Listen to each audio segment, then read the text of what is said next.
Hello guys, what's up? Long time no vlog. So right now nasa labas tayo guys. As you know, nabanggit ko sa previous vlog ko na or nabanggit ko nga ba?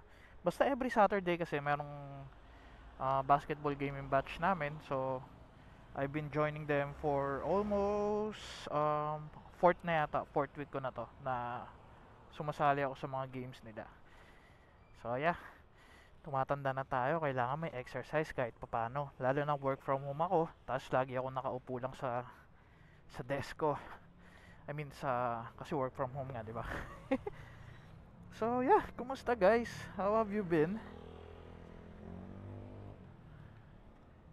Kumusta naman tayo dyan, mga sirs and ma'ams? Yung mga tropa pala natin sa ibang bansa, sila Mike Bomac, sila Omar TV, tsaka sila Mr. Sarap Vlogs. Happy 4th of July sa inyo guys. Tsaka sa um, mga family members ko, sila Ate Jihan, sila Kuya Joseph, Ate Janice, Kuya Philip, and yung mga kids. Happy 4th of July guys. Pero late na natin ma-upload to so belated na rin siguro. So yeah, it's been a while guys since the last time I uploaded the video. And right now, this is my first vlog using my new helmet. Nakita nyo na siguro sa shorts ko. Bumili tayo ng HJC C70. Yes. So nakita nyo yung vlog ko na nagpunta ako ng motor market. You know that I've been hunting for a replacement helmet. Napilitan ako magpalit ng helmet kasi yung virtual green ko nga is masyado siyang maingay. Kapag sabihin nating tumatakbo na ako ng mga sa 60, 70 ganyan, tas malakas yung hangin, sumisipol-sipol siya sa loob, and it might it might not sound that much, pero para daw sa tenga harmful na yun. So yeah, actually dream helmet ko yan, si Gringo, simula nung nag classic motorcycle ako kaya nung nagkapanareya ako, yung kagad yung binili ko. So ayun nga, ang naging options natin is HJC, CS15, and then the C70. So yun nga, sa mga nakita nyo sa previous vlogs ko, no, yun talaga yung medyo madalas na hinahanap ko. Kahit nagpunta ako ng moto market, yun yung tinanong ko kagad kung nagki-cater sila. Tapos since nakakita tayo sa personal ng AGB, nagustuhan ko din siya. Although AGB is kinda no, it's not kinda, ano talaga, sobrang outside the budget na. Then nakita ko din yung i71. Kung sasagad ako ng budget at kukuha ako ng AGB, I'd rather get the i71 kasi more features nga siya. Si K3 kasi wala, dual visor, yun lang, that's it. Kaya yun ang naging labanan ng CS15 and C70 tsaka ng AGB K3. Sa HJC tayo napunta, and right now we're using the C70 helmet na nabili ko sa TikTok. Kasi doon sa mga pinuntahan ko shop sa may Revsila, wala silang nung gusto kong kulay. Gusto ko yung pearl white or yung piano black. Sa mga napuntahan kong shop, they only sell the semi matte. Yung custom Bell 500 ko, it's already matte black, so I don't want that anymore kasi nga medyo mahirap siyang i-maintain and madali siyang magasgas. Okay, that's weird, hindi ako makapag-withdraw. Buti na lang dito sa bag ko, tawag dito, naiwan yung wallet ng kapatid ko. So yun muna ang gagamitin ko pambayad ng court.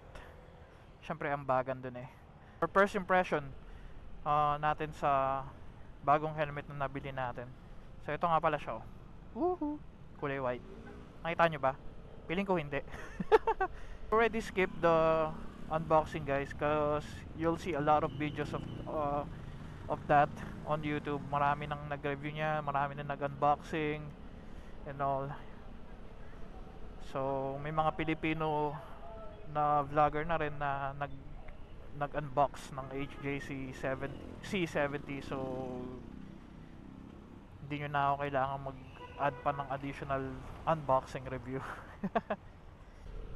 Alright, so feedback. Okay, so first thing I noticed compared to my Builtwell Gringo, guys, na mas magaan tong helmet na to. I don't know with other helmets, but I've only tried before the Gringo. I had the NHK, then the then the Builtwell Gringo nga. But before the Builtwell Gringo, meron din akong Custom 500. So compared to those two, napakagaan netong helmet na to. Tapos comfort, syempre kasama na din doon na lightweight siya. So comfortable kasi hindi siya mabigat sa ulo, hindi naangawit, ganyan. And then of course yung mga paddings niya, cheek pads and yung mga liner, ganyan. Especially the cheek pad, makapal siya. As in napipress niya yung pisngi mo talaga. In a good way, hindi siya nakakairita or what not. Then I was told that na ganun naman dapat ang helmet, 'di ba? Para safe siya. So sa NHK ko, bigay lang 'yun ng kapatid ko. As per helmet lang, since wala pa akong budget para bumili ng full face, and ayaw nila akong paggamitin ng kung magda long ride ako, ayaw nila akong paggamitin ng Bell Custom lang kasi yun nga, open face helmet yun, and hindi siya sobrang safe, no? So ayun, ano pa ba?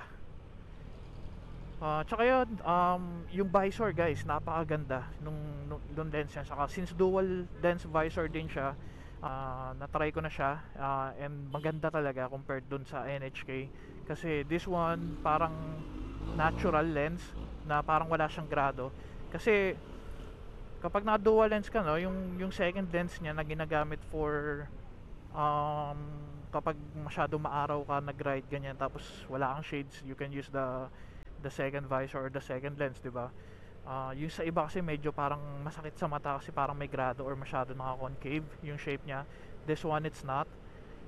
Kaya goods yun para sa akin. Okay, ano pa ba? Wala na akong maisip eh. Overall, guys, the helmet is very worth it para sa entry helmets nga lang, or kung marunong ka naman masatisfy, this can last you at least 3-5 years, ganyan, bago kung magpapalit ulit, unless mababasag mo or may involve ka sa accident at masisira siya. Wag naman sana, di ba? But overall, guys, sobrang lupit ng helmet na to. And yun nga, my main purpose for upgrading a helmet or changing my previous helmet nga is the wind isolation, guys. And I must say na napakaganda ng wind isolation ng helmet na to. Grabe. Kasi wala akong naririnig na mga hangin-hangin, pero naririnig ko syempre yung motor ko pa kahit papano, and then yung boses ko. Sana gumanda ng konti yung voice quality natin sa vlog na to, no? Malalaman natin yan pag in-edit ko na. Wala akong masabi, guys. Sobrang sulit mo sa bili na to. Kasi compared to CS15, guys, maganda na talaga siya. Although yun, single visor lang. And then medyo hindi ko gusto yung pagbukas ng visor niya, ang tigas. Yeah, guys, nakapagsuot kasi ako ng ARPA. So nakapagsuot tayo ng ARPA dun sa may Revsila. And maganda, solid. Sobrang ganda ng ARPA.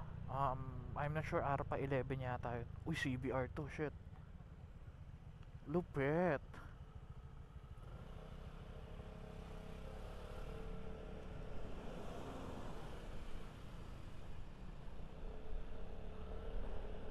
So yun, guys, nakapagsuot tayo ng ARPA and sobrang gaan nun.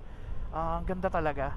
Kaya lang, sobrang labas na siya sa budget natin at ayokong gumastos ng ganong kalaki para sa helmet, all, di ba?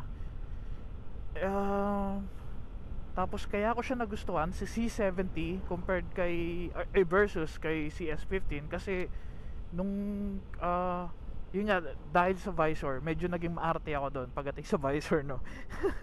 Kasi nung yung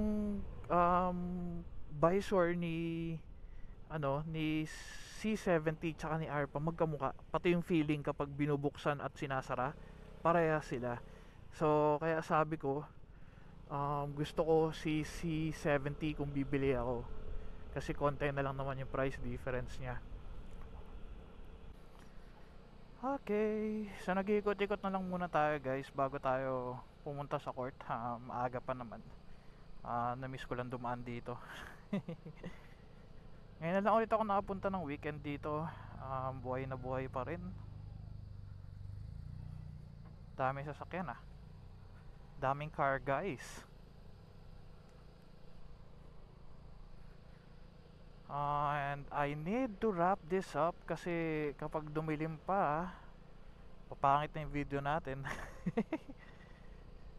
So I guess sagutin na lang natin yung tanong na why go for HJC and not AGB, since yun ang naging naging options natin or basehan natin. So if money is not an issue, which in my case it is, pero sabihin na natin wala or sabihin na natin hindi, di ba? And talagang willing kang bumili ng best helmet na full face helmet na mabibili mo sa ngayon, 'di ba? Na mamimit yung hinahanap mo or yung nire-require mo sa isang helmet.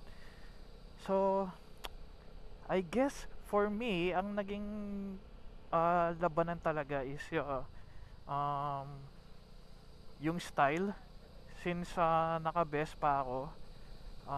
Although yun nga nasabi ko kanina na si AGB is Italian and best pa isang Italian brand din, I thought it would look good, pero na-realize ko hindi.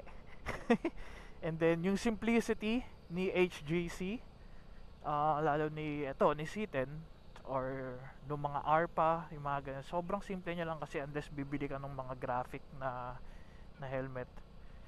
The simplicity of HJC's helmets can pass as a like a modern classic helmet. So I think mas bumagay siya or mas babagay siya, which is hindi naman ako nagkamali, mas bumagay naman talaga guys.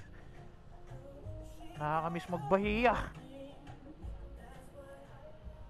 So wala tayong kasama gumala. So yeah, I guess I have to wrap this up na guys, and punta na tayo sa court. 6:45 na rin, 15 minutes, warm up pa, no? Kaya yun.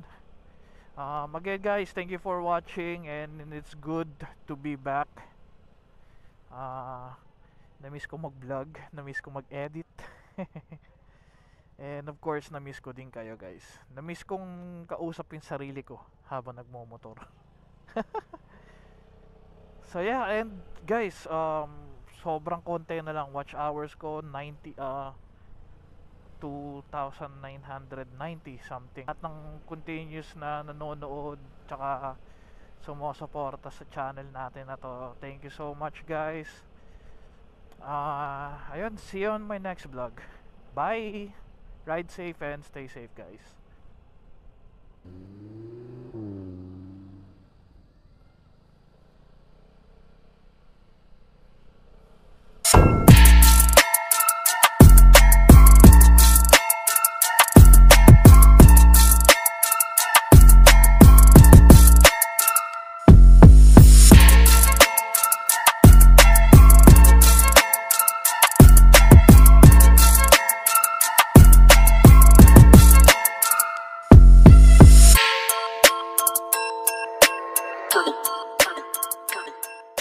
Got it.